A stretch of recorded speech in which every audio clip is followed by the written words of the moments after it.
यवतमाल जिले के मारेगांव तहसील के अंतर्गत घरकुल योजना के लाभार्थियों को मकान निर्माण के लिए आवश्यक रेत तत्काल उपलब्ध कराई जाए। इस मांग को लेकर भारतीय जनता पार्टी की ओर से तहसीलदार को ज्ञापन सौंपा गया है, जहां घरकुल योजना में रेत एक अत्यंत ही आवश्यक निर्माण सामग्री है, लेकिन वर्तमान में रेत उपलब्ध न होने के कारण कई लाभार्थियों के मकान निर्माण कार्य जो है वो ठप हो चुके हैं। ज्ञापन में कहा गया कि रेत की कमी के चलते घरकुल परियोजनाओं के कार्यों में गंभीर बाधाएं उत्पन्न हो रही है, जिससे परियोजनाएं विलंबित होने की संभावना है। प्रशासन से मांग की गई है कि मारेगांव तहसील के सभी घरकुल लाभार्थियों और निर्माण धारकों को शीघ्र रेत उपलब्ध कराने हेतु तत्काल उचित कार्रवाई की जाए। रेत उपलब्ध होने से घरकुल परियोजना को गति मिलेगी और अनेक गरीब परिवारों का अपने स्वयं के घर का सपना साकार हो सकेगा।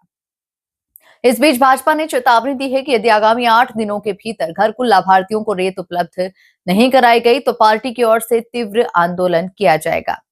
आंदोलन के दौरान किसी भी प्रकार की अप्रिय घटना घटित होने पर उसकी संपूर्ण जिम्मेदारी प्रशासन की होगी, ऐसा भी ज्ञापन में स्पष्ट किया गया है। जनता पार्टी मारेगाव तालुक्याच्या वतीने मारेगाव तहसीलदार साहेबांना घरकुल लाभार्थ्यांना रेती मिळावी याकरिता आम्ही निवेदन सादर केले आहे। आज आपल्या मारेगाव तालुक्यात मोठ्या प्रमाणात घरकुलांचे कामं रखडलेले आहे रेती अभावी।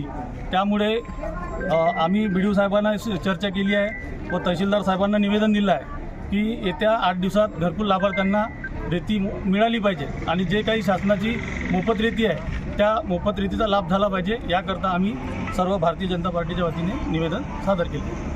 डिसेंबरला भारतीय जनता पार्टी मारेगाव तालुक्यातर्फे मारेगाव तालुक्यातील जे घरकुल लाभार्थी आहे त्यांना 5 ब्रास मोफत रेती मिळाली पाहिजे शासनाच्या प्रचलित धोरणानुसार। परंतु मारेगाव तालुक्यामध्ये जे घरकुल लाभधारक आहे त्यांना या मारेगाव तहसीलच्या वतीने अजूनपर्यंत 1 ब्रास सुद्धा रेती मोफत दिलेली नाही।